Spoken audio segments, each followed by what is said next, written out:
এখন আমরা খ নাম্বার প্রশ্নটি সমাধান করার চেষ্টা করি। খ নাম্বারে কি আছে? খ নাম্বারে আছে 97.17 ভাগ 0.0123। তো এদেরকে আমরা যেহেতু ভাজক দশমিক আকার আছে আমরা উপর নিচ করে ভাগ করব। তো উপর নিচ করে পূর্ণ সংখ্যা লিখি, পূর্ণ সংখ্যা আকারে লিখবো আমরা এদেরকে 7, নিচে হবে 1 2 3। তারপরে আমরা গুণন চিহ্ন দেব। উপরের সংখ্যা উপরের দশমিকের ঘরগুলো নিচের সাথে গুণ হবে, আর নিচের দশমিকের ঘরগুলো উপরের পূর্ণ সংখ্যার সাথে গুণ হবে। দশমিকের জন্য আমরা 1 লিখব।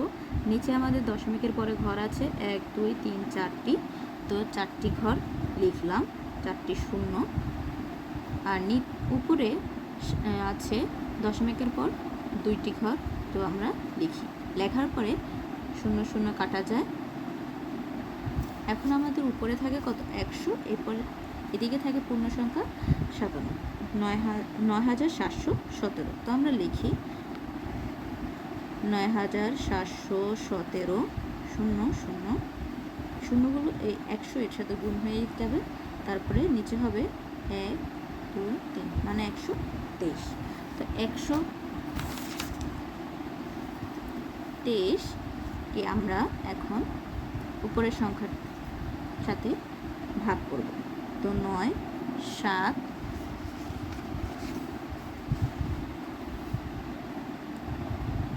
1 7 0 0 লিখলাম।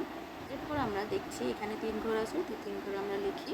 3 ঘরে এখন দেখা যাচ্ছে 971 আছে। তো 971 এর সাথে আমরা 123 গুণ করি, দেখি 971-এর কাছাকাছি যাওয়া যায় কিনা।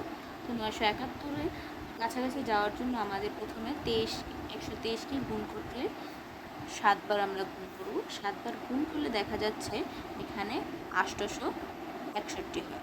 তো এখন 861, এখানে 1 থেকে 1 চলে গেলে 0, 7 থেকে 6 গেলে 1, 9 থেকে 8 চলে গেলে 1। বিয়োগ করার পরে দেখা যাচ্ছে 110, আর এখানে আমার 123 হচ্ছে। তো আমরা উপর থেকে একটি 7 নামাবো, নামানোর পরে এখানে হয়েছে 1107। তো 1107 আর কে আমি এখন 123 দিয়ে গুণ করলে দেখা যাচ্ছে, গুণ করি, 9 বার গুণ করা যায়। 9 বার গুণ করলে আমাদের গুণফল হবে 1107। এখন আমাদের এখানে হয়েছে, যেহেতু আমাদের এখানে উত্তর দশমিক আকার শূন্য আসছে, তো পরবর্তী শূন্যগুলো নামানোর দরকার নেই, আমরা হুবহু শূন্যগুলো এখানে বসিয়ে দেব। এখন আমাদের খ নাম্বার প্রশ্নটি সমাধান হয়ে গেছে। এখন আমরা গ নম্বর প্রশ্নটি সমাধান করার চেষ্টা করি।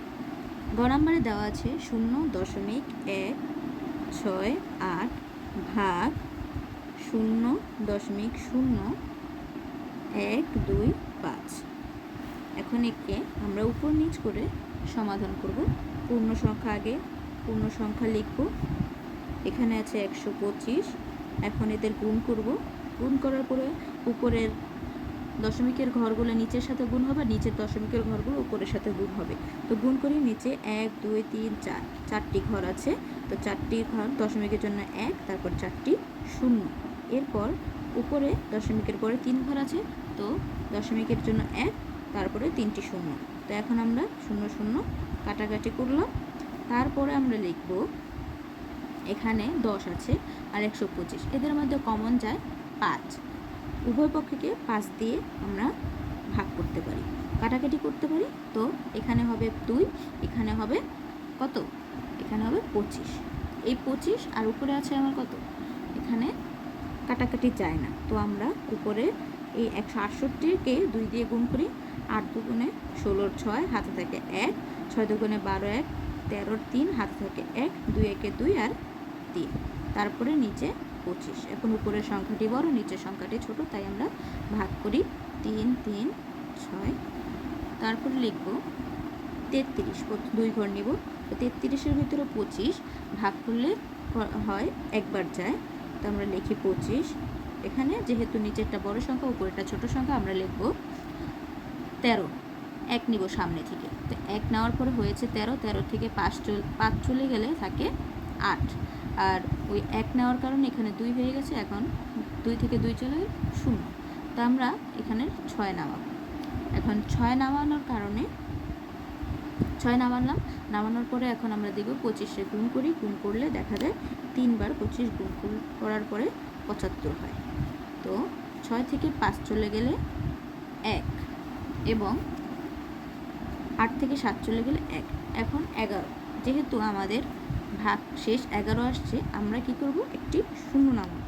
এখানে শূন্য নামানোর জন্য এখানে একটা দশমিক হবে, দশমিক হওয়ার পরে দেখা যাচ্ছে 25 4 বার গুণ করলে 100 হয়। এখন আমাদের আবারও ভাগশেষ 10 থাকে। এই 10টাকে আবার কি করা যায়, আবার একটি শূন্য নেওয়া যায় 10-এর সাথে। এখন এই শূন্যটা উপর থেকে নামালে, কারণ এখানে আমরা দশমিক নিয়েছি, এখন যতবারই শূন্য নেই কোনো দশমিক দ্বিতীয়বার দেওয়ার প্রয়োজন নেই। তো আমরা 100-র ভিতরে 25 4 বার চাই, আমাদের ভাগশেষ হবে 0 আর ভাগফল হবে 13.44। আশা করছি অঙ্কটি তোমরা সবাই বুঝেছো।